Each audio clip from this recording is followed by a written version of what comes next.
नमस्कार दोस्तों। आज आपको सुनाने जा रही हूँ मालती जोशी जी द्वारा लिखित कहानी विश्वासगाथा। भाभी, आप सो लीजिए ना थोड़ा सा, मैं यहीं कुणाल के पास बैठा पढ़ता रहूँगा। गिरीश ने शायद चौथी बार मुझसे कहा होगा। इस बार मैंने उसे डपट दिया। सुबह पेपर नहीं देना है क्या? जाओ, झटपट सो जाओ चलकर। मेरी चिंता मत करो, मुझे वैसे भी नींद कहाँ आती है। डांट खाकर गिरीश चुप हो गया और सोने की तैयारी करने लगा। अपनी जगह पर बैठी मैं उसे देखती रही। पैंट बूट शर्ट उतारकर उसने रात वाले कपड़े पहने, पेन में स्याही डाली, घड़ी में अलार्म लगाया और फिर जाकर आंगन में बिछी चारपाई पर सो गया। 5 ही मिनट बाद उसकी नाक बजने लगी। उसकी ओर से आश्वस्त होकर मैंने फिर कुणाल की ओर देखा। बेचारा, नींद में भी उसके चेहरे पर पीड़ा की रेखाएं स्पष्ट थी। माथे पर बंधे बड़े से बैंडेज के कारण उसका नन्हा सा चेहरा और भी छोटा लग रहा था। एक पट्टी दाईं बाह पर भी थी और दाहिना पाँव, वह तो सूजकर एकदम हाथी का सा हो गया था। जरा सा हाथ छू जाता तो कुणाल पीड़ा से बिलबिला उठता। जबरदस्त आशंका थी कि फ्रैक्चर ही होगा। आज तो एक्सरे हो नहीं पाया था, शायद कल लेंगे। उस कल की कल्पना से ही मैं कांप जाती हूँ। कहीं कंपाउंड फ्रैक्चर निकल गया तो। एक ही तसल्ली थी कि कल ये आ जाएंगे। मैं तो आज ही तार देने के लिए कह रही थी, पर गिरीश ने ही मना कर दिया। रहने दो ना भाभी, कल शाम तक तो भैया आ ही जाएंगे। तार दे भी दें तो समय से मिलेगा थोड़े ही। ट्रंक कॉल करूँगा तो ऊपर से घबरा जाएंगे। लाख कोशिश करेंगे फिर भी कल सुबह तक ही पहुँच पाएंगे। उतनी देर में तो पता नहीं क्या क्या सोच डालेंगे। गिरीश बिल्कुल अपने भैया पर गया है, गंभीर और शांत। आज सारी स्थिति को उसी ने तो संभाला। मैं तो कुणाल को सीढ़ियों से लुढ़कते देखकर वहीं फर्श पर धम्म से बैठ गई थी और दोनों हाथों में मुंह ढाँप लिया था। अपनी तरफ से तो मैं उसे ईश्वर के हवाले कर ही चुकी थी। फिर बाद में गिरीश के साथ यंत्रवत घर से अस्पताल और अस्पताल से घर चक्कर लगाती रही, लेकिन मुझे किसी बात का होश ही नहीं था। गिरीश बड़े धैर्य से मुझे और कुणाल को एक साथ संभाले रहा। ठीक से पट्टी वगैरह करवाने के बाद जब कुणाल थोड़ा सा सो लिया, डॉक्टर मिश्रा घर पर आकर उसे एक बार फिर देख गए। तभी मैं अपने में लौट सकी। तभी जाकर मुझे याद आया कि गिरीश के पेपर चल रहे हैं, सुबह उसे परीक्षा देने जाना है। तब उठकर मैंने झटपट गैस जलाई थी, सब्जी और 4 पराठे बना लिए थे। रोज की तरह आग्रह और ममता के साथ उसे खिलाया था और 2 कौर खुद भी खाकर फिर से बिस्तर के साथ लगी इस कुर्सी पर आकर बैठ गई हूँ। आंखें फिर कुणाल पर जम गई है और मन फिर दुश्चिंताओं में डूबने उतराने लगता है। लगता है इन्हें खबर दे देती तो ठीक था, चिंता का बोझ तो कुछ बट जाता। सच, अकेली संतान के साथ छोटी सी बात भी कितनी बड़ी होकर सामने आती है। किसी के बच्चे क्या गिरते नहीं, क्या उन्हें चोट नहीं आती? पर मेरा मन ही और मिट्टी का बना है। ऊटपटांग सी कल्पनाएं करके खुद को ही यंत्रणा देती रहती हूँ। अब सामने लेटे कुणाल को देखकर यही मन में आ रहा है कि कहीं फ्रैक्चर हुआ तो बेचारे का पूरा साल बर्बाद हो जाएगा। सारे संगी साथी अगली कक्षा में पहुंच जाएंगे। घुटने में चोट लगी है, अगर कहीं वहाँ की हड्डी चटक गई होगी तो और मुसीबत होगी। कई बार हड्डी ठीक से जुड़ती भी नहीं, नुक्स रह ही जाता है। कहीं ऐसा हो गया तो बेचारा सारी जिंदगी हीन भावना से ग्रस्त रहेगा। सुनील गावस्कर बनने के उसके सपनों में जंग लग जाएगी। साथ वालों के उपहास का शिकार होगा सो अलग। तब उसके चेहरे पर लिखी विवश वेदना को क्या मैं पढ़ पाऊंगी? उसके आहत अहम को सहलाते सहलाते कहीं खुद भी, बेवकूफ़ लड़की, अब बस भी कर। जब देखो उटपटांग बात सोचती रहेगी। इतने बड़े लड़के की माँ बन गई है, लेकिन पहले वाली आदत अभी वैसी की वैसी है। मैंने चौंक कर सिर उठाया। सामने विक्की मामा खड़े थे, चेहरे पर वही सदाबहार मुस्कान। खिली धूप सी उस हंसी को देखकर आधी उदासी तो वैसे ही उड़न छू हो गई। फिर मैंने आदतन रुआंसी आवाज़ में कहा, डॉक्टर कह रहे हैं कि एक्सरे निकालना होगा। तो इसमें रोने की क्या बात है? सामने वाली मिसेज सन्याल कह रही थी कि कंपाउंड फ्रैक्चर होगा। अष्ठाना चाची कह रही थी कि घुटने की चोट होगी तो ठीक से जुड़ेगी भी नहीं। तो वे लोग डॉक्टर हैं कोई? और तुम्हारे पास अपना दिमाग नहीं है जो हर किसी की बात को सच मान लेती हो? इतना भी नहीं समझती कि सब लोग तुम्हारी सुखी संपन्न गृहस्थी को देखकर ईर्ष्या करते हैं। ऊपर से कितनी ही संवेदना जताएं, पर भीतर ही भीतर तुम्हें परेशान देखकर बहुत खुश होते हैं सब। सच? फिर कुणाल बिल्कुल ठीक हो जाएगा ना? बिल्कुल ठीक हो जाएगा। जानती हो ना, डॉक्टर विवेक कुमार कभी गलत नहीं कहते। संतोष से मैंने आंखें बंद कर ली। अब मुझे कोई डर नहीं था। मन से चिंता का एक बोझ जैसे हट गया था। भाभी, ओ भाभी! हड़बड़ाकर एकदम से उठ बैठी मैं। क्या हुआ? मैंने घबराकर पूछा। हुआ कुछ नहीं, कॉलेज जा रहा हूँ ना, इसलिए आपको जगा दिया। दरवाज़ा बंद कर लीजिए, गिरीश ने कहा। तो क्या सुबह हो गई? मैंने अलसाई नज़रों से खिड़की के पार देखते हुए कहा। तुम्हारे लिए चाय बना दूँ? न, चाय तो मैंने पी ली है। कुणाल जग गया था, हाथ मुंह धुलवाकर उसे भी पिला दी है। उसे सोने दीजिएगा अब। सोलिंग अब काफ़ी कम है, आप भी थोड़ी देर पलंग पर ठीक से सो जाइए, गिरीश ने मेरे पैर छूते हुए कहा। आशीर्वाद देने के बजाय मैं उसे देखती ही रह गई। शर्ट कौन सी पहन रखी है तुमने? यह वही तो है जो जन्मदिन पर अभी आपने सिलवा कर दी थी। क्यों, मैली लग रही है क्या? नहीं नहीं, मैं तो ऐसे ही पूछ रही थी। बहस के लिए उसके पास समय था ही कहाँ।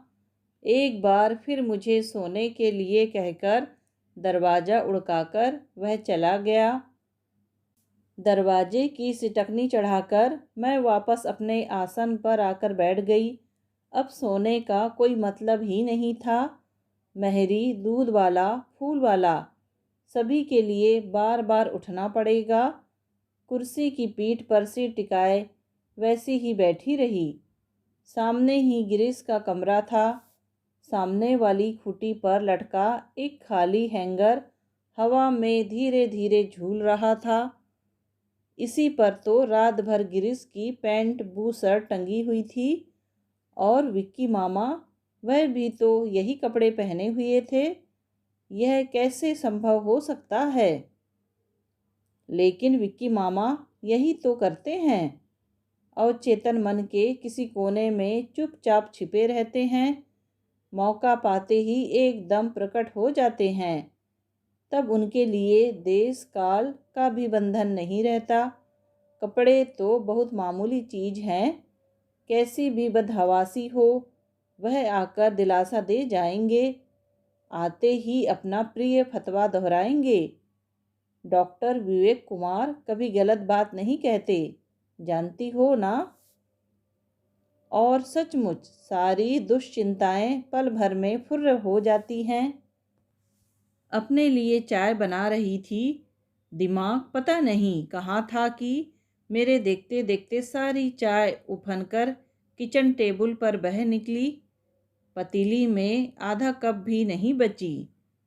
दोबारा चाय चढ़ाते हुए एक पुरानी बात याद हो आई। उस दिन पापा के लिए दोपहर की चाय बना रही थी। दीदी की शादी के बाद से यह काम मेरे जिम्मे आ गया था। दूध निकालते हुए पता नहीं क्या हुआ कि पतीली तो मेरे हाथ में रह गई और पूरा दूध अलमारी को नहलाता हुआ फर्श पर फैल गया। कुछ क्षण तो मैं हक्की बक्की होकर देखती रही, फिर वहीं फर्श पर दोनों हाथों में मुंह ढांपकर रोने बैठ गई। विक्की मामा कब आकर दरवाजे पर खड़े हो गए पता ही ना चला। बड़ी देर बाद चाची की आवाज़ सुनाई दी, विक्की, कीटू की बोतल ला रहा था ना तू, कहाँ खो गया? बोतल की बात तो भूल ही गया दीदी। मैं यहाँ लोगों को क्षीर सागर में नहाते देख रहा हूँ, विक्की मामा ने वहीं से चिल्लाकर कहा। तब जाकर मुझे उनके अस्तित्व का भान हुआ। सिर उठाकर मैंने उनकी ओर देखा। तब तक चाची भी दौड़ी दौड़ी आ गई थी। सारा नज़ारा देखकर पहले तो पेट पकड़कर खूब हंसती रही, फिर उस दूध के तालाब से मुझे उठाते हुए बोली, सिलबिल है पूरी, तेरे चाचा ने ठीक ही नाम रखा है तेरा। उनके स्वर में दुलार था, स्पर्श में ममता थी। फिर भी जैसे अपमानित हो उठी मैं। उनके हाथ से छूटकर जो भागी तो सीधे कमरे में ही आकर दम लिया। उसके बाद शायद विक्की मामा स्कूटर लेकर दूध लेने बाजार गए थे। उनके लौटने तक चाची ने फर्श धो पोंछ कर साफ कर दिया था, क्योंकि जब नीटू मुझे खींचकर किचन में ले गया था तब चाची हाथ धो रही थी और विक्की मामा चाय बना रहे थे। चाय पीने की जरा भी इच्छा नहीं थी, पर भागने का कोई उपाय नहीं था। नीटू फिर मुझे खींच कर ले आता। एक कप मेरे हाथ में जबरदस्ती पकड़ाते हुए विक्की मामा ने कहा, अब यह बताइए अमिता जी, आप रोई क्यों थी? क्या रोने से दूध पतीली में वापस आ जाता? चाची बोली, अरे इसका नाम अमिता थोड़े ही है। तो? उन्होंने आश्चर्य से पूछा। सुनीता तो बड़ी वाली है ना, जिनकी अभी मई में शादी हुई है। हाँ, सुनीता तो खैर बड़ी वाली ही है, पर इस छोटी वाली का नाम है बारहमासी। मतलब समझ रहे हो ना? अरे, दूध फैलने का तो फिर भी एक बड़ा सा कारण हो गया। हमारी अम्मी को तो बस रोने का बहाना चाहिए।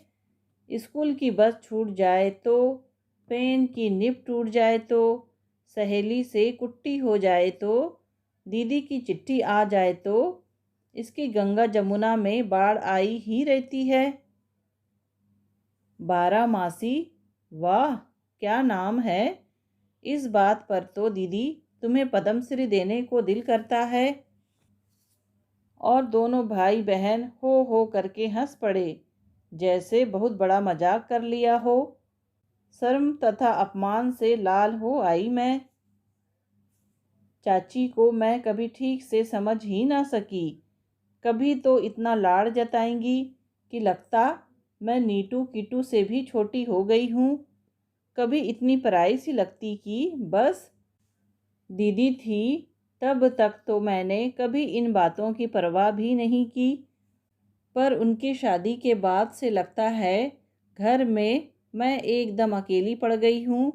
भैया तो उससे पहले ही आईआईटी कानपुर पहुँच गए थे। पापा बेचारे ऊपर ही बने रहते।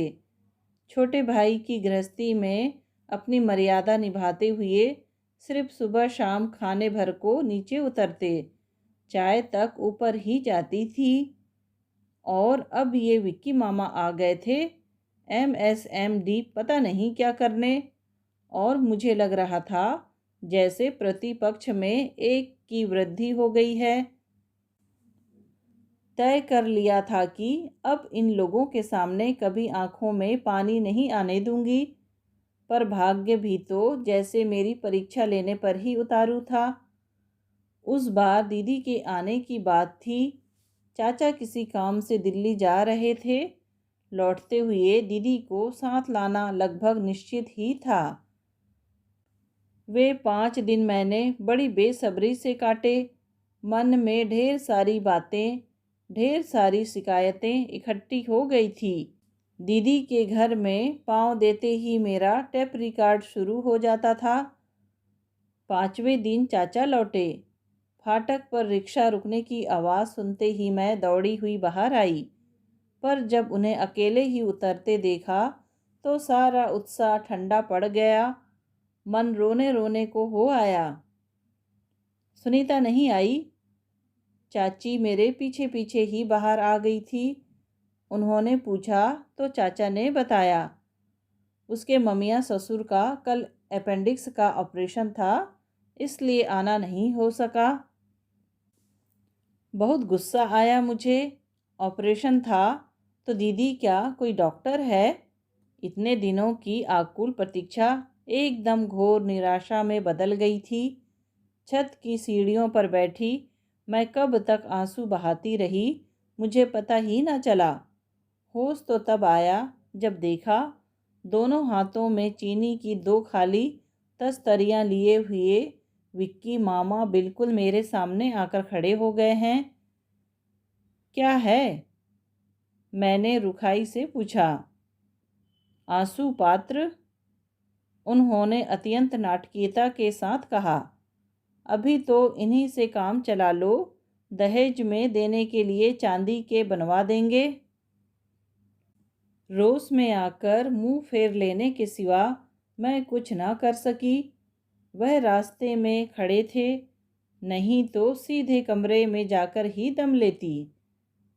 अमीता, तुम्हें मालूम है रोम में एक राजा हुआ करता था, नीरो? हमें कुछ नहीं मालूम, मैंने तेजी से पलटते हुए कहा। आपकी तरह विद्वान नहीं है? अरे हाँ, यह तो मुझे याद ही ना रहा।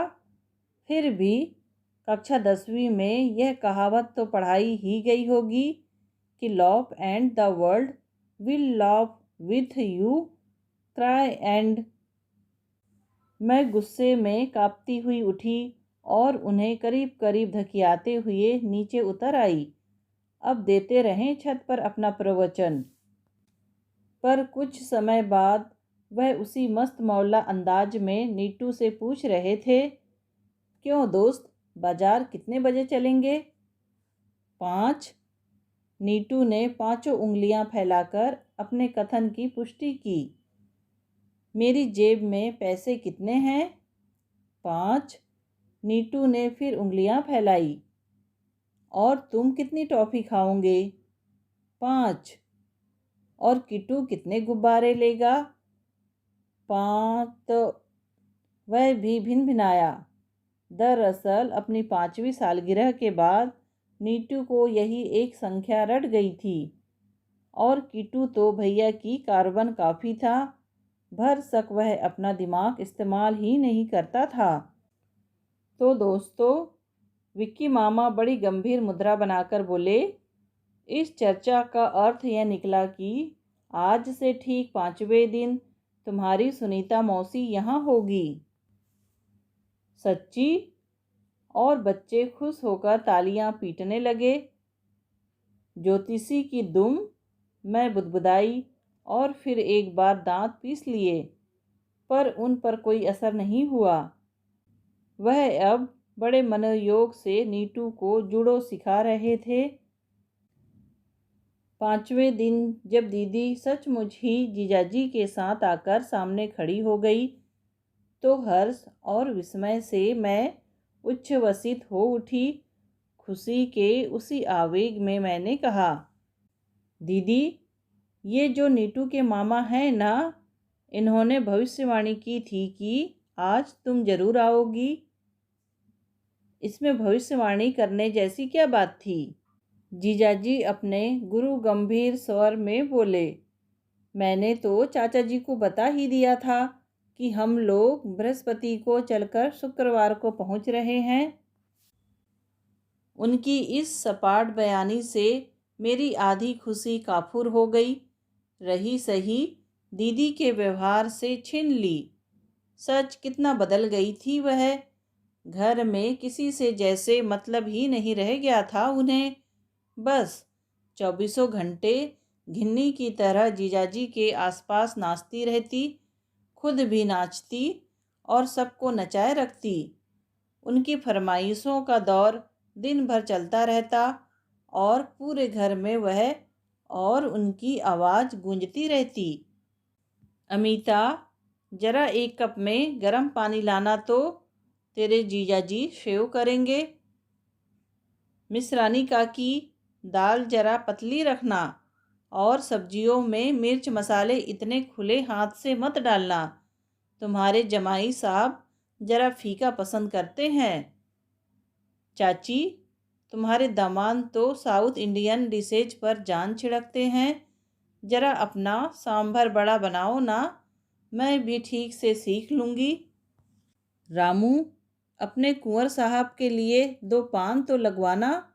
और देख, अल्लम गल्लम कुछ मत डलवाना, सिर्फ सूखा कत्था, सौंफ और इलायची, समझे? उनका बोलने का यह अंदाज बिल्कुल नया था। मुझे तो बहुत ही अस्वाभाविक लगता। उनका यह परिवर्तन देखकर मैं तो हैरान थी। उनके पास किसी के लिए समय ही नहीं था, यहाँ तक कि मेरे लिए भी।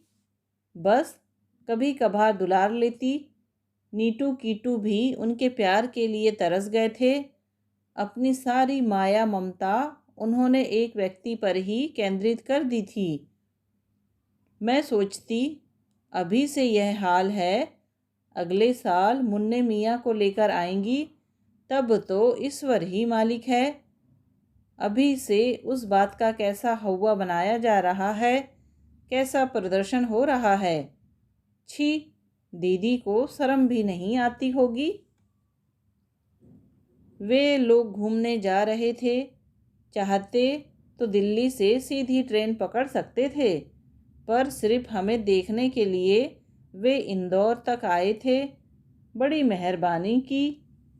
यह बात इतनी तरह से और इतनी बार कही गई कि मुझे तो कोफ्त होने लगी थी। यहाँ नहीं आते तो क्या कोई बहुत बड़ा अनर्थ हो जाता? कौन यहाँ पलके बिछाए बैठा था? चौथे दिन जब दीदी विदा हुई तो मेरी आंखों से आंसू का एक कतरा भी नहीं टपका। वह ही 1-2 बार सिसकी थी, बस। हम लोग जब स्टेशन से लौट रहे थे तो विक्की मामा बोले, भाई, मैं टीयर ग्लास साथ लाना भूल गया था तो बहुत डर रहा था।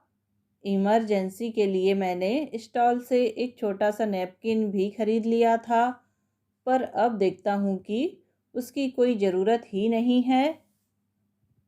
उसकी अब कभी भी ज़रूरत नहीं पड़ेगी। मैंने कसेले स्वर में कहा।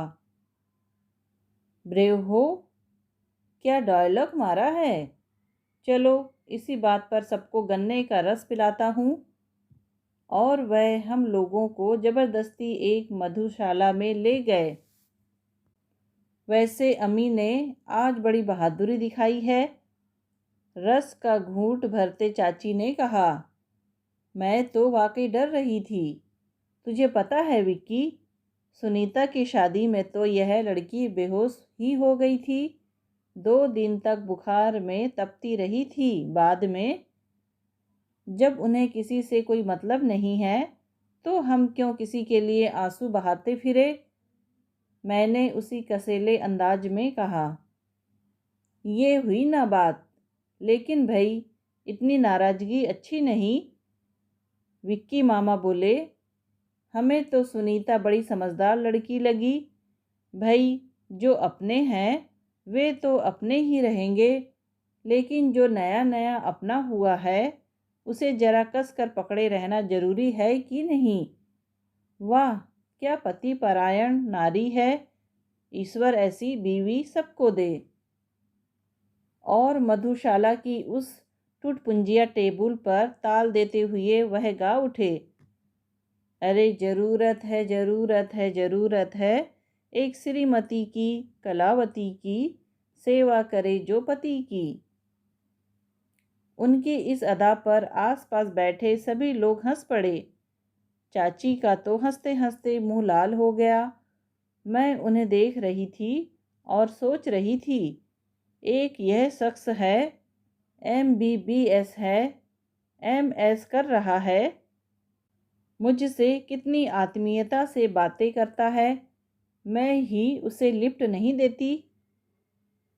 और एक वह जीजाजी हैं, कॉलेज में प्रोफेसर क्या हैं, मुझ जैसी स्कूली लड़की से बातें करना भी तौहीन समझते हैं। दीदी की शादी से पहले जीजाजी को लेकर कैसी कैसी मधुर कल्पनाएं की थी। उनके नितांत रूखे व्यवहार ने, गंभीर चेहरे ने सब मिट्टी कर दिया। और इस एहसास के साथ मेरे आंसू बह निकले। मुझे पता ही नहीं चला। विक्की मामा ही एकदम चिल्लाए, यह क्या, फिर रोना शुरू। मेरे रस के पैसे वापस करो दीदी, यह अन्याय तो देखो। मैं गा रहा हूँ और आप रोए चली जा रही हैं। क्या मैं इतना बेसुरा गाता हूँ? सच कहता हूँ अमीता, इसी तरह बात बात पर रोती रही ना तुम, तो एक दिन जरूर अंधी हो जाओगी। देखना, डॉक्टर विवेक कुमार कभी गलत नहीं कहते। बात उन्होंने इतने विश्वास के साथ कही कि मैं एक बार फिर शुरू हो गई। इस बार का आवेग तो इतना प्रबल था कि घर पहुंचकर भी ना रुक सका। यह दुख भावी अंधत्व का, या दीदी के बिछो का, या कि जीजाजी की उपेक्षा का, समझ में नहीं आया। सब कुछ मिलकर एकाकार हो गया था। बाद में बहुत शर्म आई मुझे। कुणाल की कुनमुनाहट मुझे वर्तमान में खींच लाई। वह जग गया था और काफ़ी फ्रेश लग रहा था। पाँव की सूजन आधी रह गई थी। बाथरूम जाने के लिए तो पैदल चलने की जिद पर उतर आया था, पर मैंने रिस्क लेना उचित नहीं समझा। गीले तौलिए से उसका बदन पोंछकर कपड़े बदल ही रही थी कि गिरीश आ गया। कैसा रहा पेपर? मैंने रोज की तरह पूछ लिया। ठीक रहा, सो उसने बेमन से उत्तर दिया और कपड़े बदलने चला गया। एक प्लेट में थोड़ा नमकीन और बिस्किट डालकर उसके कमरे में रख आई मैं और कहा, थोड़ा सा मुंह में डाल लो, तब तक मैं खाना बना रही हूँ। इस छोकरे की वजह से आज कुछ भी नहीं हो पाया। आराम से होने दीजिए भाभी, कोई जल्दी नहीं है। इस बार भी उसका स्वर फीका फीका सा था, पर उस पर ध्यान देने की मेरे पास फुर्सत ही नहीं थी। रसोई मुझे बुला रही थी।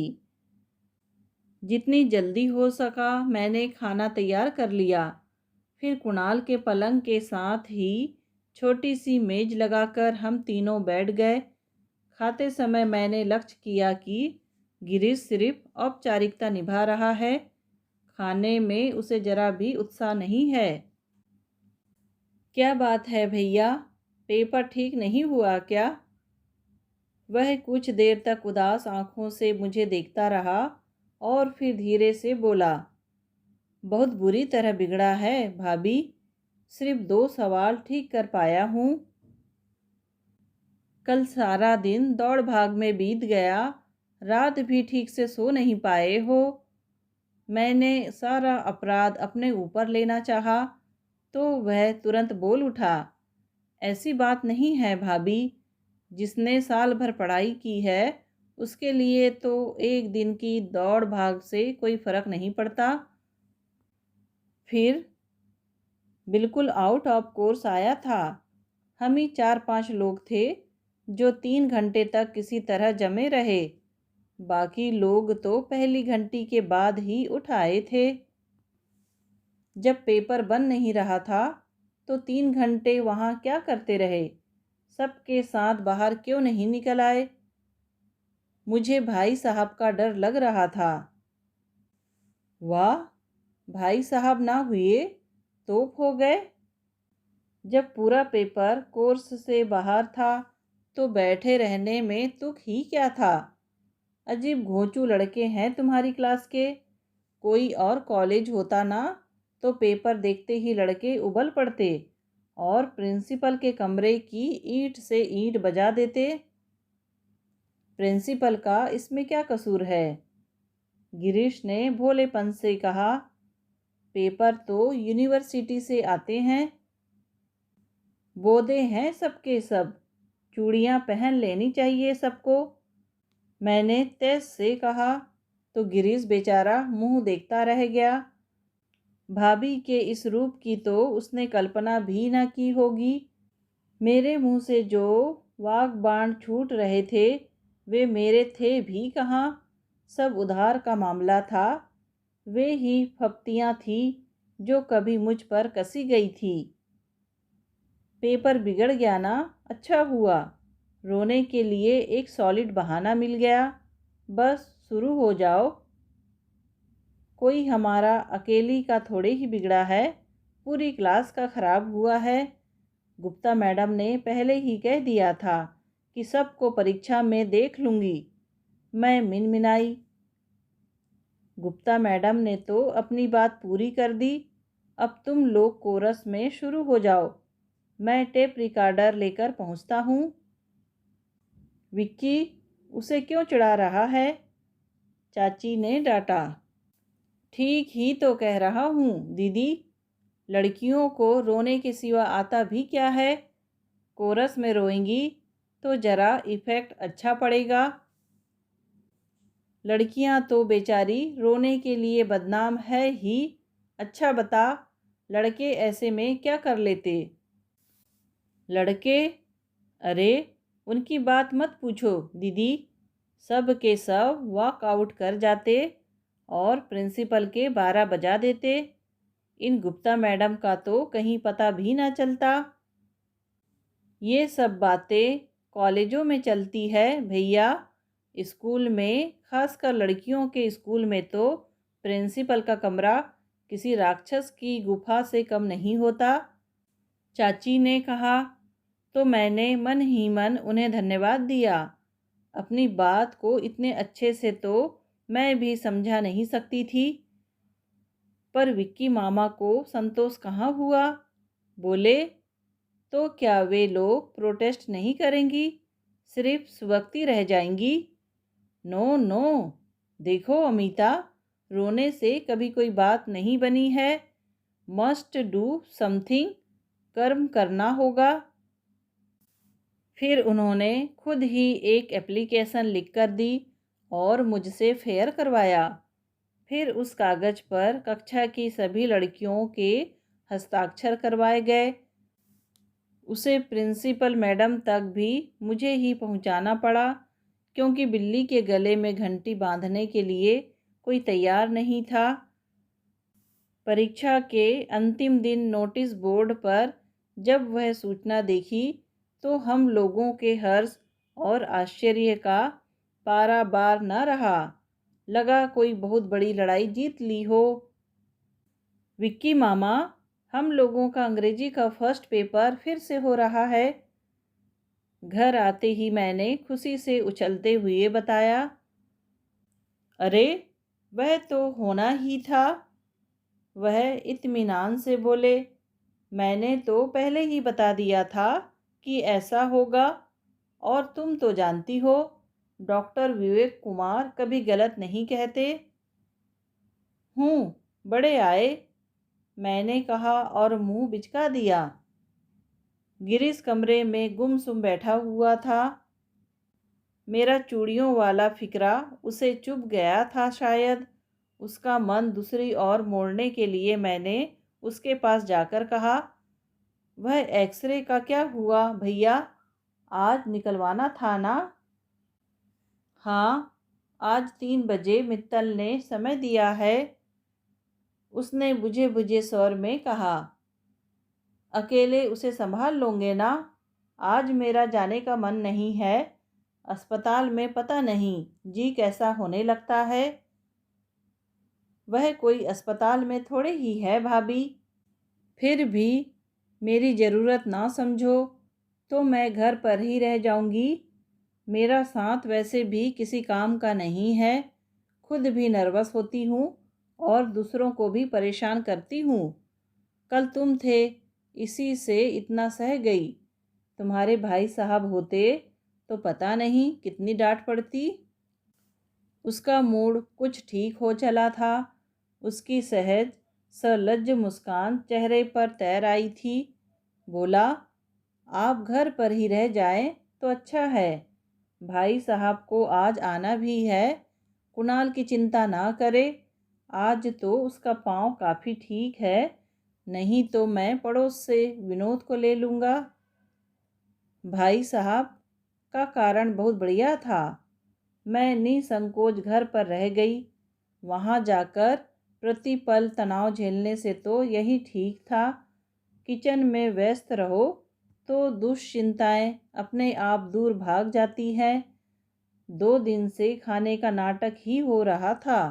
उन दोनों को एक्सरे क्लिनिक भेजकर मैं मनोयोग से रसोई में जुट गई। खाना बनाकर निकली ही थी कि दरवाजे पर रिक्शा रुका। दरवाज़ा खोलूं तब तक इनका सूटकेस सीढ़ियों पर पहुंच चुका था। उसे अंदर रखकर लौटी तो देखा कि गिरीश कुणाल को गोद में लिए हुए चला आ रहा है। अरे, आश्चर्य से इतना ही कह पाई मैं। भाई साहब जाते समय ही कॉर्नर पर मिल गए थे तो फिर हमारे साथ ही हो लिए, गिरीश ने बतलाया। और अब कहाँ रह गए? रिपोर्ट के लिए रुके हैं, फिर शायद डॉक्टर मिश्रा के पास भी जाएंगे। इसीलिए मैं कुणाल को लेकर चला आया। सोचा देर होगी तो आप परेशान हो जाएंगी। परेशान? उतनी देर में तो मैं पता नहीं कहाँ कहाँ फ़ोन कर चुकती। गिरीश सचमुच बड़ा समझदार लड़का है। भाभी को खूब पहचानता है। मुझे तो इन पर कोफ्त हो रही थी। इतनी हड़बड़ी क्या थी मिश्रा के यहाँ जाने की? पर उनके लिए तो अपनी हर बात पत्थर की लकीर होती है। जो कह दिया उसे करके ही छोड़ेंगे। ये पूरे 1.5 घंटे बाद लौटे। साथ में डॉक्टर साहब भी थे। आते ही बोले, भाभी जी मिठाई खिलाइए, आपके लड़के का पैर एकदम ठीक है। कंपाउंड फ्रैक्चर नहीं है? मैंने हौले से पूछा।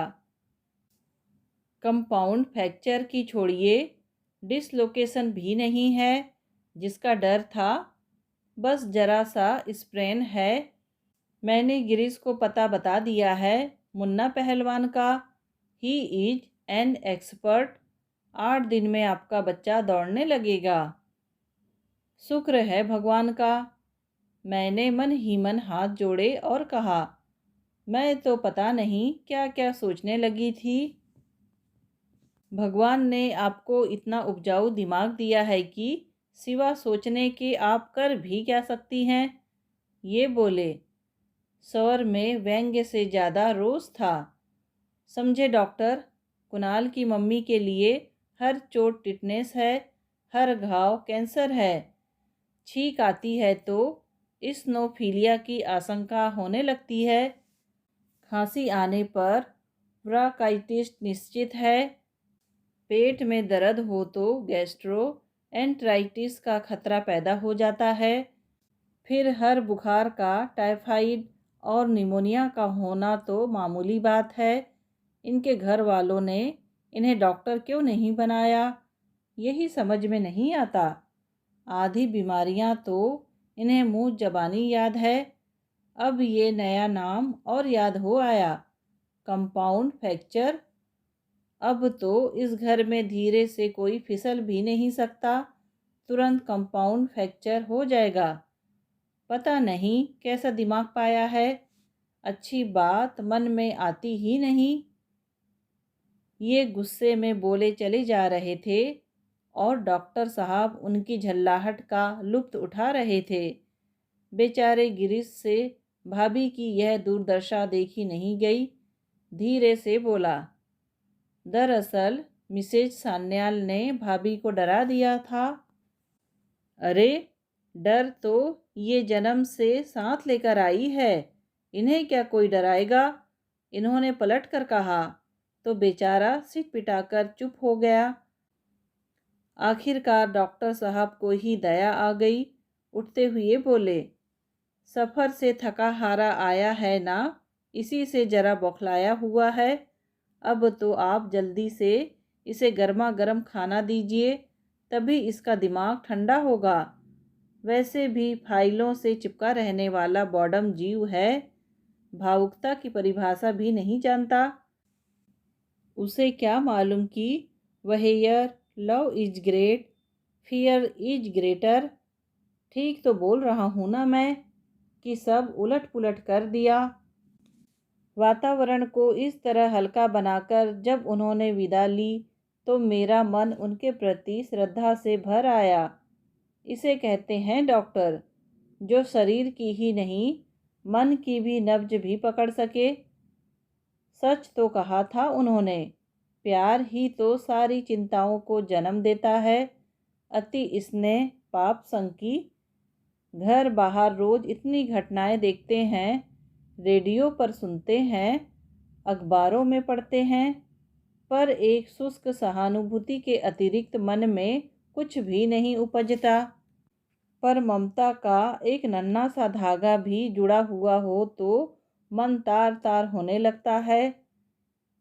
उस बार चाचा और पापा नरसिंहगढ़ किसी बारात में गए हुए थे।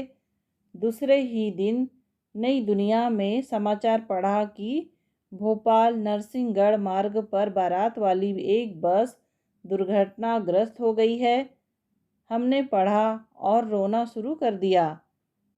मेरे लिए तो खैर रोना अब एक आदत ही बन गई थी, पर चाची भी सुबकने लगी तो मेरे हाथ पांव फूल गए।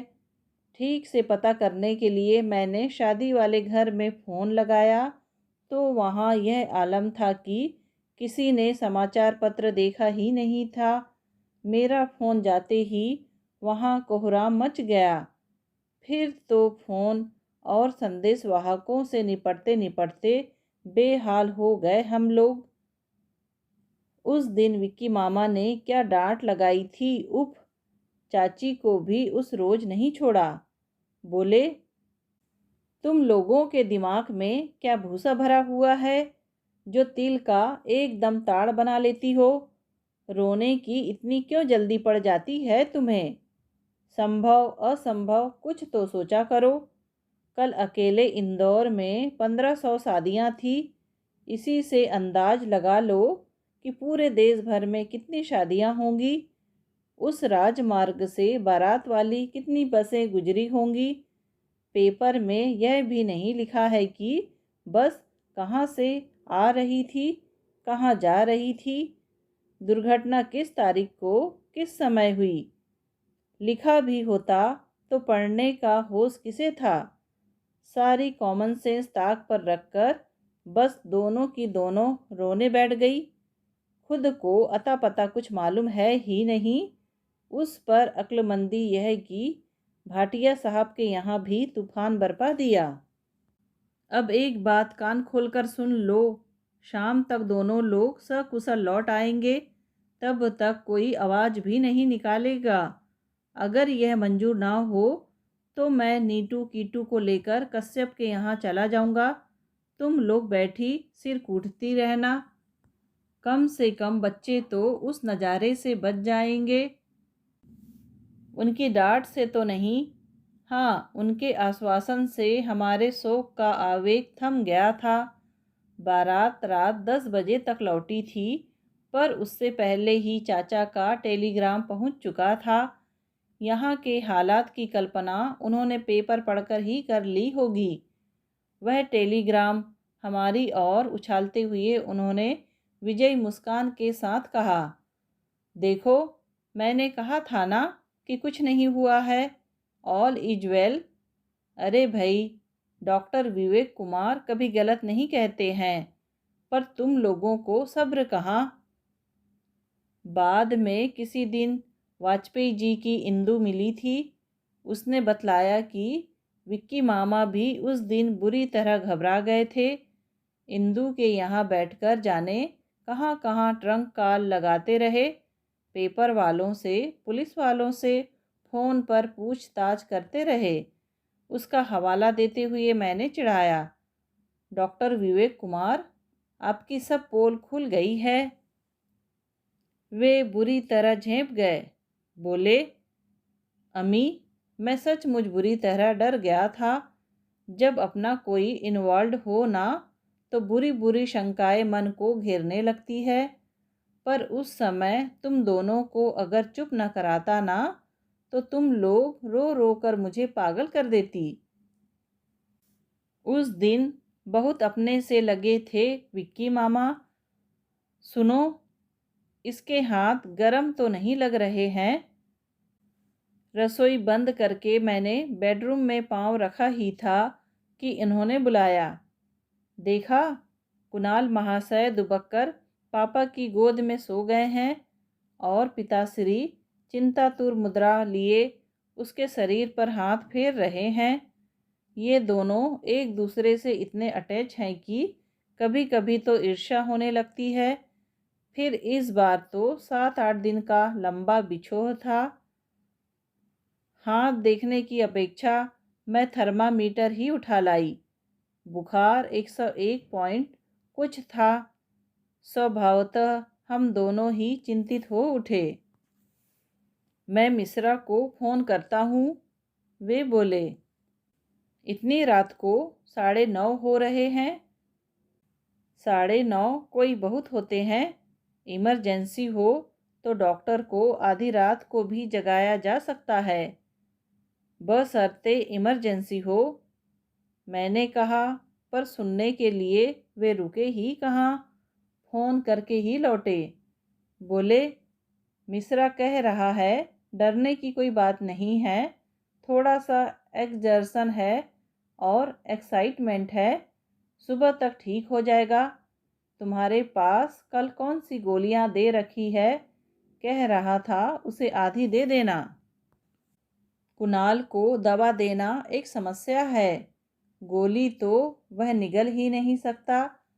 फिर से मैंने रसोई के दरवाजे खोले, इलायची पीसने वाले छोटे खरल में गोली को पीसा, उसमें शहद मिलाया, फिर कुनकुना पानी लेकर बाहर आई। तब तक तो कुणाल खूब गहरी नींद सो गया था। उसे जगाकर दवाई खिलाने की इच्छा नहीं हुई। सुनो, यहाँ स्टूल पर सब रख लेते हैं, रात में अगर जागेगा तो खिला देंगे। पर मेरी बात का उत्तर नहीं आया। कमरे में वह थे ही नहीं। और तभी चंदनी अगरबत्ती की भीनी भीनी खुशबू मुझे उनका अता पता बता गई। धीरे से जाकर देखा, वह अपने स्टडी में आसन पर ध्यानस्थ बैठे हैं। मेंटल पीस पर रखी हुई स्वामी जी की तस्वीर के सामने अगरबत्ती अपनी मंद मधुर गंध के साथ जल रही है। उनकी ध्यानस्थ मूर्ति को कुछ पल निर्निमेष देखती रही मैं, और फिर दबे पांव कमरे में लौट आई। अब तो उनका यह रूप परिचित हो गया है, पर शुरू शुरू में बड़ा अजीब लगा था। उनका first class career charter accountant के रूप में मैं उनकी योग्यता, आधुनिक वेशभूषा, सुशिक्षित परिवार, इन सबके साथ साधु सन्यासियों की तुक नहीं बैठ रही थी। अक्सर सोचती, ये कहाँ से इस चक्कर में आ गए। एक बार डरते डरते पूछा भी था, तो बोले, आश्चर्य तो मुझे भी होता है, पर मन के किन्हीं कमज़ोर क्षणों में उनके चरणों का आश्रय ले लिया था, तब इतनी शांति मिली थी कि उस सुख से मोह सा हो गया है। अपनी सारी परेशानियां, सारी चिंताएं उन्हें सौंपकर मैं बहुत हल्का अनुभव करता हूँ। उनके मुंह से ऐसी भाषा सुनना भी बड़ा विचित्र सा लगा था। वैसे स्वामी जी के दर्शन मैंने भी किए हैं। विवाह के बाद तो हम लोग गए ही थे। कुणाल को लेकर भी एक बार जाने का संयोग बन गया था। हर बार मुझे वह एक स्नेहशील बुजुर्ग से लगे थे, बस अद्वितीय, अलौकिक, ऐसा कुछ भी मुझे नहीं लगा। इनके जैसी श्रद्धा तो मुझ में जग ही नहीं पाई। इन्होंने कहा था, उस दिन महाराज ने वह अंत प्रेरणा न दी होती तो मैं कभी भी तुम्हें लिवा लाने का साहस नहीं कर पाता और तुम अब तक बैठी मेरे नाम को रोती रहती। हाँ, केवल इसी एक बात के लिए जीवन भर स्वामी जी से उत्तीर्ण नहीं हो सकूंगी। इस उपकार को मैंने अपनी सुहाग बिंदी की तरह सिर माथे धारण किया है। वह बात भी क्या सामान्य थी। आज भी याद आती है तो रोंगटे खड़े हो जाते हैं। वह मेरी शादी की रात थी। सभी लड़कियों के जीवन में इसका महत्व होता है, पर मेरे लिए तो वह अविस्मरणीय बन गई है। पूरा दिन गहमा गहमी में बीता था। सारी शाम सहेलियों से घिरी रही थी। उनकी ठिठोली, उनका प्यार, उनकी प्रशंसा मन को पुलकित करती रही थी। और प्रशंसा भी क्या, किसी एक बात की थी। खूब धूमधाम से बारात आई थी। खूब जोरदार रिसेप्शन हुआ था। उससे भी शानदार डिनर दिया गया था। कमरे में करीने से सजा दहेज सबकी प्रशंसा बटोर रहा था, तो कानपुर से आया हुआ चढ़ावा आंखों में चकाचौंध पैदा कर रहा था।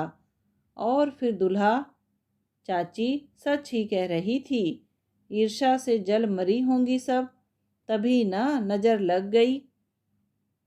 मेरा खुश होना तो सहज स्वाभाविक था, पर और लोग भी बहुत प्रसन्न थे।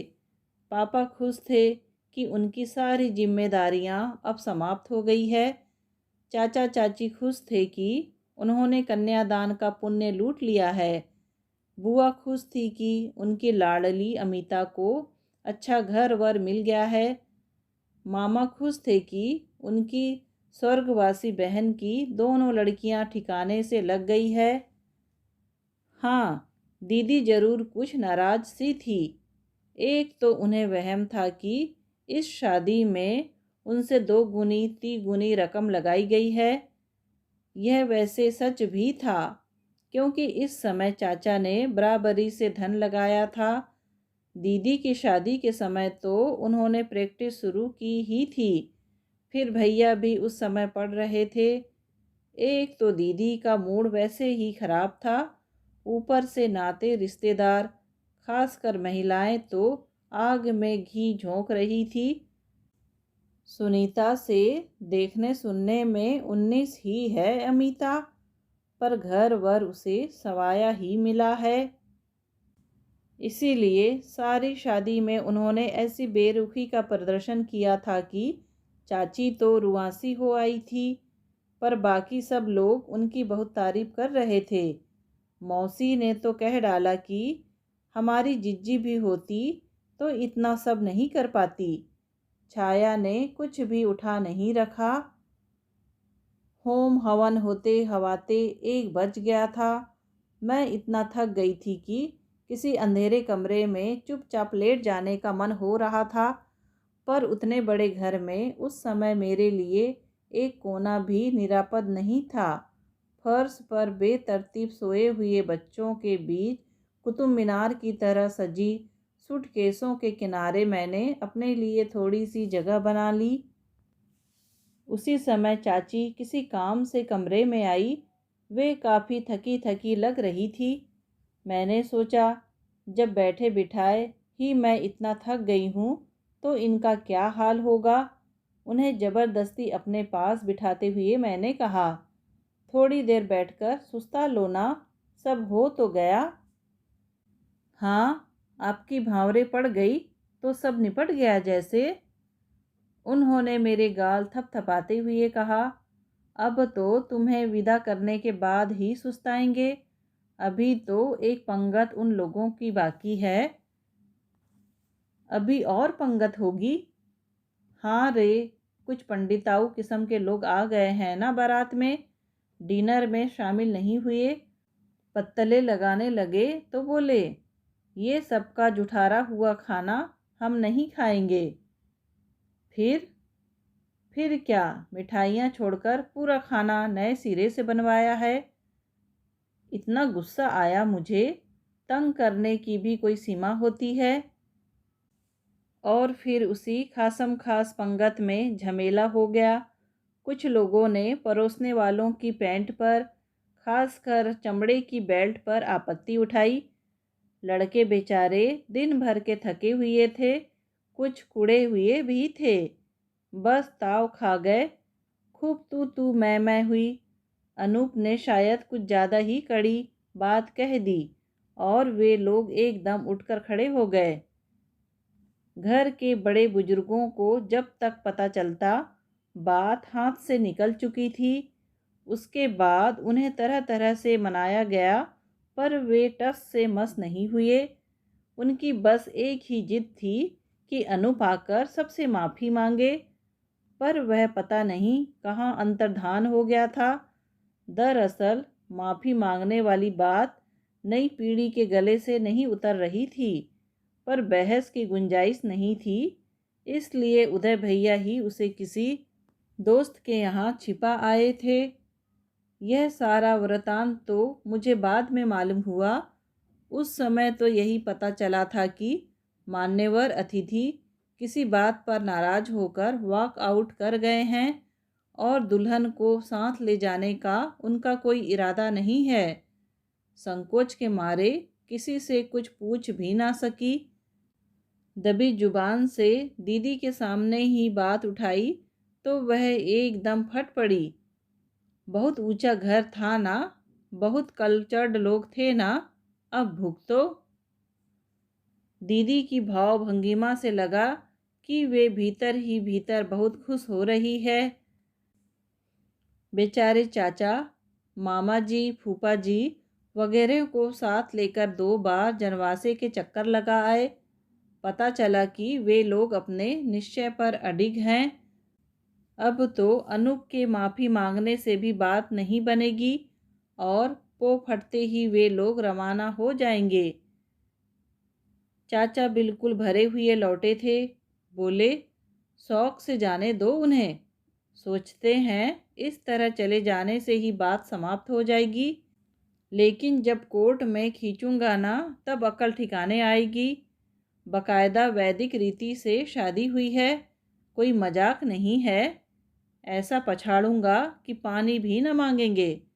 आखिर मेरी वकालत किस दिन काम आएगी।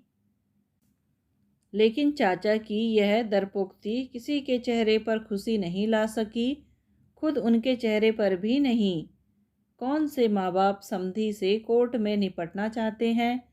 वे तो बेटी को खुशी खुशी विदा करने का ही सपना देखते हैं। रात कब सुबह में ढल गई पता ही ना चला। घर का अजीब नज़ारा था। सारी बत्तियां भग भग जल रही थी और थके हारे लोग जहाँ जगह मिली थी वहीं पसर गए थे।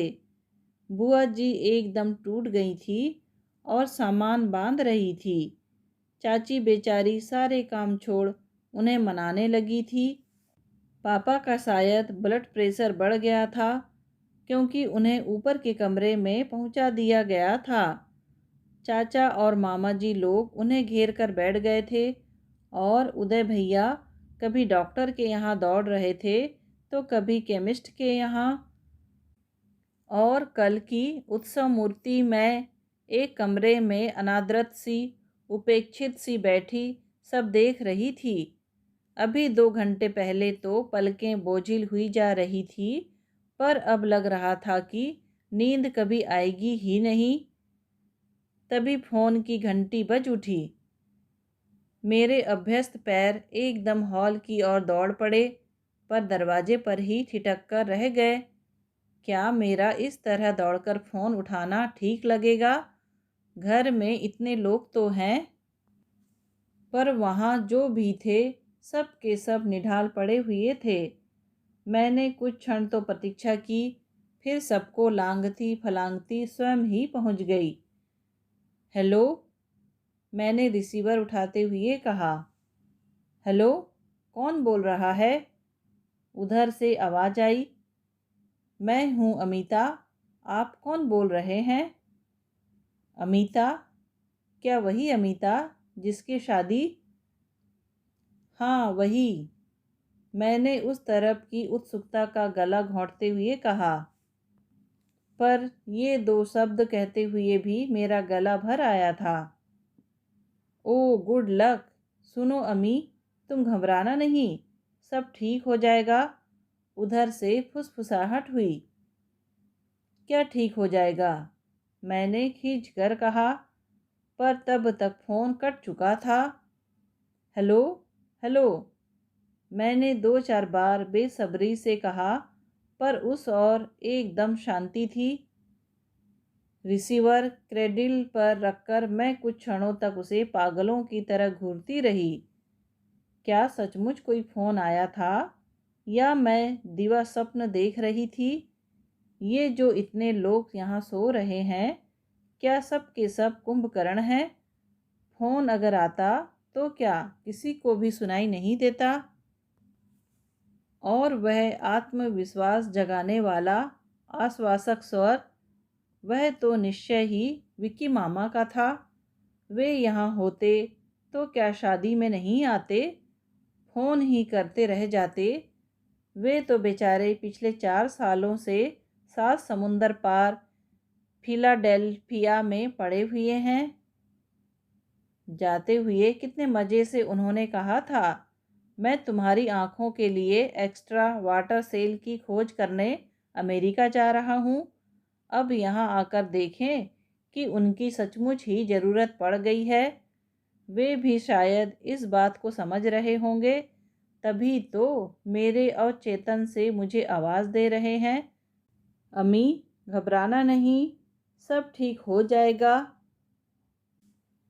वहाँ से यंत्र चालित सी चलकर मैं उस कमरे में आ गई जहाँ मेरा दहेज करीने से सजा हुआ रखा था।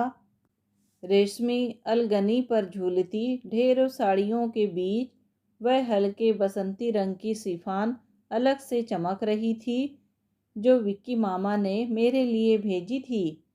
कल जल्दी जल्दी में बुआ जी ने जो लाल फूल उस पर टांग दिया था, वह आँखों में बुरी तरह चुभ रहा था। पर उनका कहना था कि बिल्कुल सूनी साड़ी अच्छी नहीं लगती। तब मैंने भी कोई प्रतिवाद नहीं किया था। चाची का बहुत मन था उस पर मशीन एम्ब्रॉयडरी करवाने का, पर मैंने ही मना कर दिया।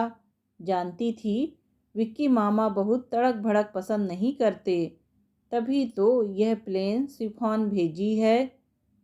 साड़ी की मुलायम सतह पर हाथ फेरते हुए एक बहुत पुरानी बात याद हो आई। 11वीं कक्षा में पढ़ती थी तब मैं। उस दिन शायद क्लास का फोटो ग्रुप था। बड़े चाव से मैंने चाची की हरी बनारसी साड़ी पहन ली थी। साड़ी पहनने का अभ्यास नहीं था, फिर भी दिन भर किसी तरह उसे संभाले रही थी। लौटते समय सहेलियों के साथ बातों में इतनी मगन हो गई कि कुछ होश ही ना रहा। अपना स्टॉप आते ही मैं रोज की तरह कूद पड़ी थी और कूदते ही साड़ी चर्र से बोल गई थी। मेरा तो डर के मारे खून ही जम गया था। रोना तक भूल गई थी मैं। उस दिन विक्की मामा बड़े काम आए थे। पता नहीं कहाँ से 15 मिनट में रफ्फू करवा कर ले आए और बोले, दीदी को पता भी ना चलेगा, बस तुम मेहरबानी करके चुप बनी रहना। कुछ दिन मैं सहमी सहमी रही, फिर धीरे धीरे वह डर जाता रहा। मैं तो उस बात को भूल ही गई थी। अभी शादी से पहले उस दिन ढेर सारी साड़ियाँ प्रेस की थी, तब वह निशान दिखाई दे गया। दूर से ही चमक रहा था। अरे चाची, यह क्या? मैंने कहना चाहा, पर फिर खुद ही अपने शब्द गटक लिए।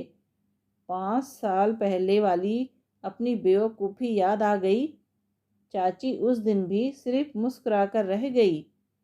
उस क्षण वे मेरी माँ से भी ऊंचा उठ गई थी, क्योंकि माँ भी शायद मुझे इतनी आसानी से क्षमा नहीं कर पाती। उस दिन साड़ी की तह लगाने में हाथ बटाते हुए विक्की मामा ने कहा, पता नहीं तुम्हें इतनी भड़कीली चीज़ें क्यों अच्छी लगती है।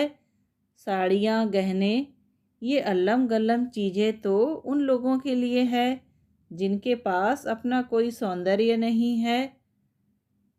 हमारे पास भी अपना सौंदर्य कहाँ है?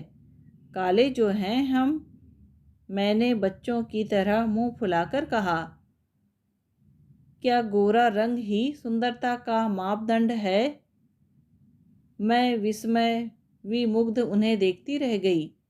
पहली बार मैंने अपने लिए इतनी प्यारी बात सुनी थी। नहीं तो अब तक का सारा जीवन अपने सांवले सलोने रंग पर दुख करते ही बीता था। अपनी स्वर्गवासी माँ पर कभी कभी बहुत रोष हो आता, जो अपना गोरा चिट्ठा रंग दोनों बड़ी संतानों को दे गई थी। दीदी का तो खैर ठीक है, पर भैया के साथ इतना पक्षपात करने की क्या ज़रूरत थी? हिंदुस्तान में लड़कों का रूप रंग कौन देखता है? लेकिन अमिता की चिंता में तो सारे रिश्तेदार पास पड़ोसी दुबले हुए जा रहे हैं। बुआ जरूर मुझे बहुत प्यार करती थी। उन्हें मुझ में अपनी माँ की परछाई नज़र आती थी। चाची भी अक्सर मेरी बलैयाँ लेकर कहती, देखना मेरी अमिता सबसे बाजी मार ले जाएगी। पितृमुखी कन्या बड़ी भाग्यवान होती है। वे दोनों मुझ पर जान छिड़कती थी, इसीलिए ऐसी बातें कहकर मेरा मन रख लेती थी। लेकिन मुझे हीन बोध से उभारा विक्की मामा ने। बुझे हुए मन में चिंगारी फूकने की उनमें अपूर्व क्षमता थी। वे आश्वस्त कर देते तो सारा डर जैसे भाग जाता था। सब ठीक हो जाएगा, उनका मूल मंत्र मैंने याद किया और मन से उदासी की चादर अपने आप ही सरकने लगी। उठकर एकदम मैंने ऊपर की राह ली। पापा कहाँ हैं? सीढ़ियों पर चाचा मिल गए तो मैंने उनसे पूछा। अपने कमरे में सो रहे हैं। अभी तुम उनके पास मत जाओ, कम से कम कपड़े ही बदल लो, चाचा बोले। मैंने उनका आखिरी मिसरा अनसुना कर दिया और उसी उन्मुक्त भाव से ऊपर चली आई। पापा के कमरे का दरवाज़ा उड़का हुआ था। आराम कुर्सी पर लेटे हुए बड़े मामा जी अखबार पढ़ रहे थे। मेरी आहट पाकर उन्होंने सिर ऊपर उठाया। मेरे लाल जोड़े को देखकर उनकी भौहों में बल पड़ गए, पर मैंने ध्यान ही नहीं दिया और मसहरी उठाकर पापा के पैताने जाकर बैठ गई। पापा, कुछ देर बाद मैंने हौले से पुकारा। वे जाग रहे थे। मेरी आवाज़ सुनते ही उन्होंने आंखें खोल दी और बाहें फैलाकर मुझे अपनी गोद में भर लिया। पता नहीं कितने वर्षों बाद पापा का यह वात्सल्य स्पर्श मैंने अनुभव किया था। बेटे, उन्होंने रूंधे गले से पुकारा, आप घबराइए नहीं, सब ठीक हो जाएगा। मैंने उन्हें धीरज बंधाते हुए कहा। अपने व्यवहार पर मुझे स्वयं ही आश्चर्य हो रहा था। अगर सब कुछ ठीक से निपट जाता तो आज इसी समय इसी तरह मैं पापा के गले से लगी सुबकती होती और वे मुझे सांत्वना दे रहे होते। पर सब कुछ उलट पुलट हो गया था। पापा बार बार शोकाकुल हो रहे थे और मैं उन्हें हौसला दे रही थी।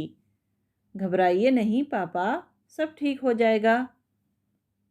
मुझे उस कमरे से हटाने के सारे प्रयास व्यर्थ हो गए थे। मैंने वहीं अपना आसन जमा लिया था। पापा का मन देखकर फिर चाचा लोग भी चुप हो गए थे। दोपहर तक पापा काफ़ी नॉर्मल हो गए थे। कोई 1 बज रहा होगा। चाची खुद अपने हाथ से पापा के लिए अलोना दलिया बना के ले आई थी और मैंने अपने हाथों से चम्मच में डालकर उन्हें खिला दिया था। फिर बड़ा सा गांव तकिया लगाकर थोड़ी देर के लिए वे बैठ गए थे। तभी दरवाजे पर रिक्शा रुका। अरे, यह तो दूल्हेराम लौट आए हैं, किसी ने कहा। भैया ने एकदम आस्तीनें ऊपर सरका ली। I will kick him out, वह गरजे।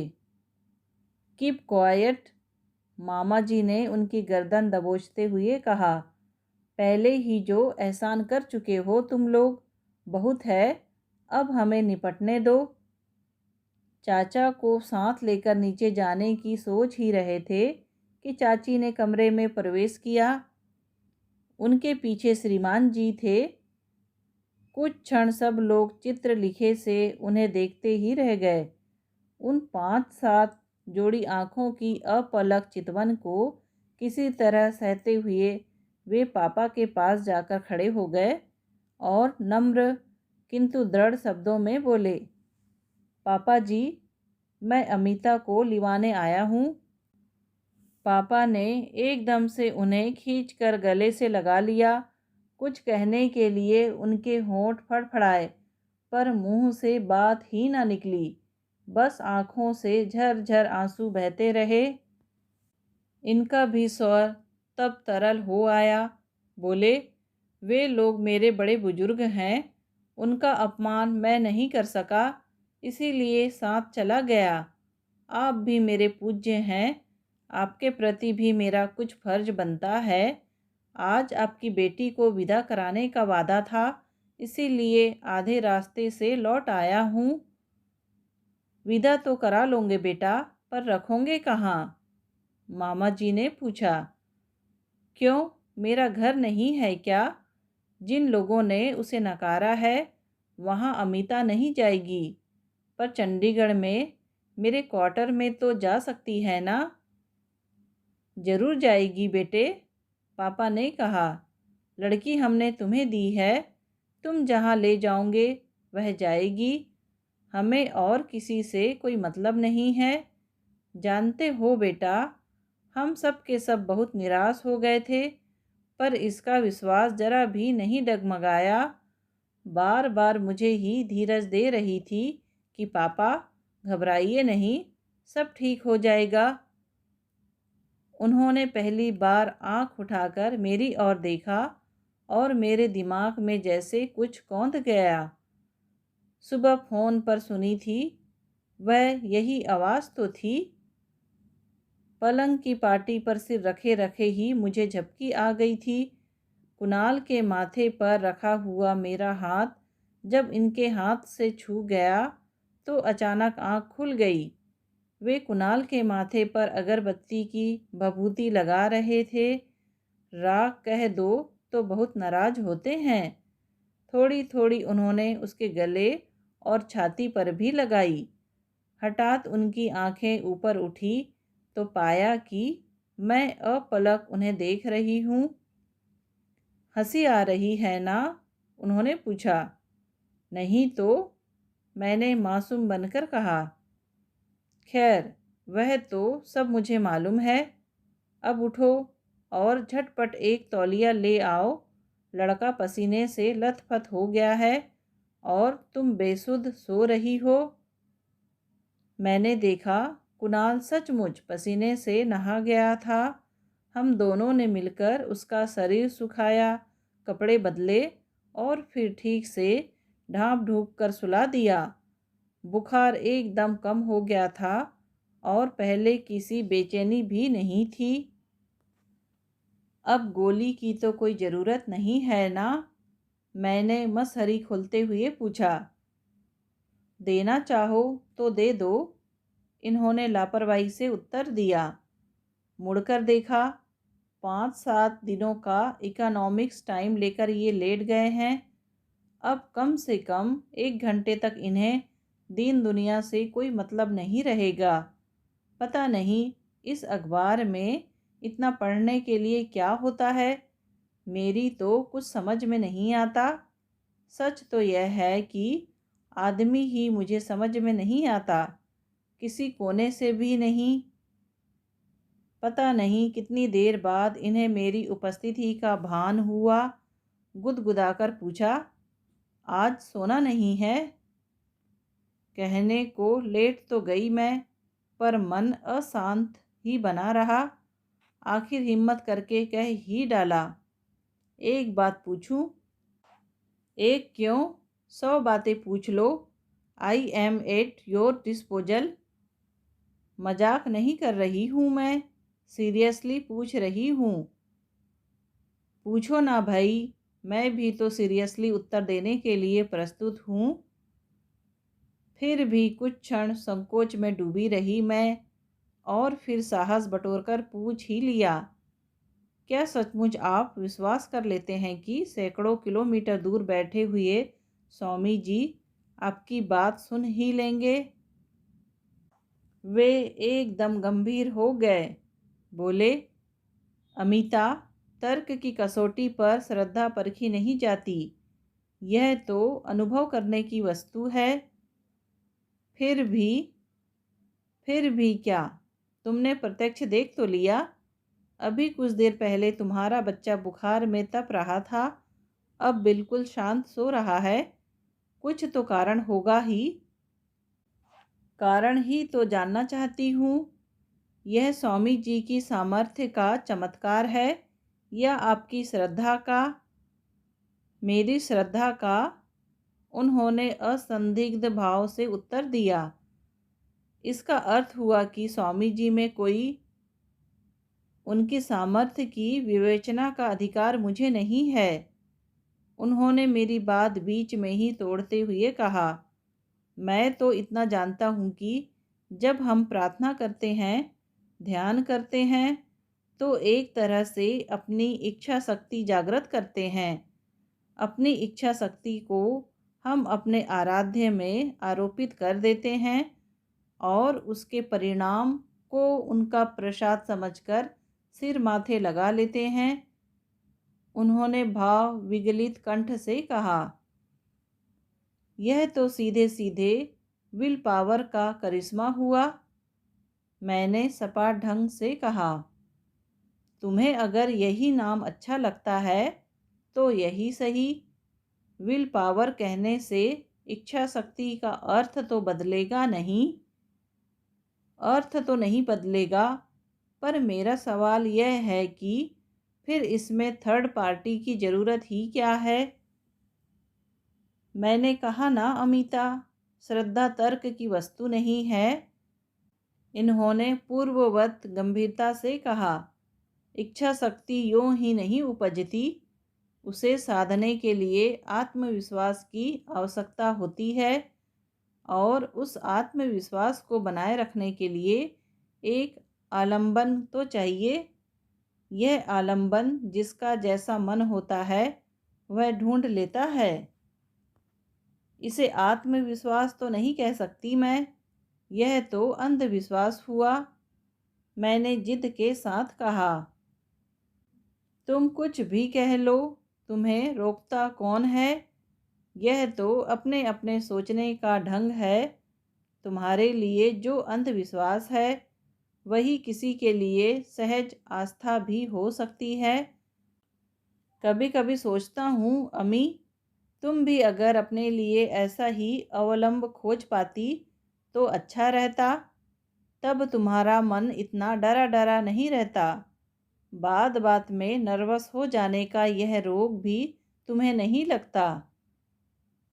उनकी पंडिताऊ बातों से ऊब सी होने लगी। मुझे लगा कि चिल्लाकर कह दूं कि मेरा भी एक अवलंब है जो मुझे निराशा के गर्त से उबारता है, मुझ में आत्मविश्वास भरता है, मुझे जीवन संघर्ष की प्रेरणा देता है। पर मैं वह नाम होठों पर ना ला सकी। जानती थी कि छूटते ही ये कहेंगे, तुम्हारे ये विक्की मामा इतने सामर्थ्यवान थे तो खुद निराशा के गर्त में क्यों डूब गए? अपने ऊपर ही उन्हें विश्वास क्यों नहीं रहा? जीवन संघर्ष में खुद ही पीठ दिखाकर क्यों भाग गए? विवाह के ठीक एक दिन पहले ही उन्हें यह क्या सूझा कि नींद की गोलियां खाकर सो रहे? इतनी बुज़दिली क्यों दिखाई उन्होंने? इनमें से किसी भी प्रश्न का उत्तर न मेरे पास था, ना है, किसी के भी पास नहीं है। उनका अकाल अवसान सभी के लिए रहस्य बना हुआ है। चाची कहती हैं कि अपनी अमेरिकी प्रेमिका का व्यभिचारी रूप उन्होंने देख लिया था और इस आघात को वे सह नहीं सके। बुआ कहती हैं कि विवेक शराब और जुआखोरी से गले तक कर्ज में डूब गया था, किसी को मुंह दिखाने योग्य नहीं रहा था। चाचा तो उनकी मृत्यु को LSD के खाते में ही जमा करते हैं। जितने मुंह उतनी बातें। हाँ, पिछले वर्ष उनका एक दोस्त भारत भ्रमण के लिए आया था, रॉबर्ट। वैसे तो रॉबर्ट उनका रूममेट ही था। सगाई के बाद ही उसने अपने लिए अलग कमरा ले लिया था।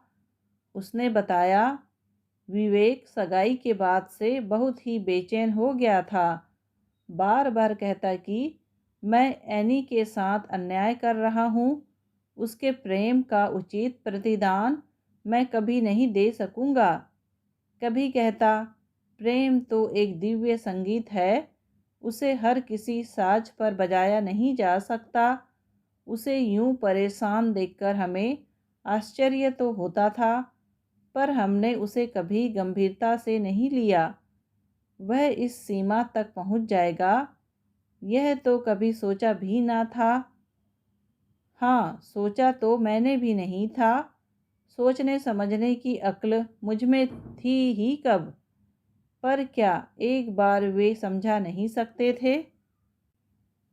दोस्तों, कहानी सुनने के लिए आपका धन्यवाद। कहानी पसंद आई हो तो प्लीज़ लाइक, शेयर और सब्सक्राइब ज़रूर कीजिए।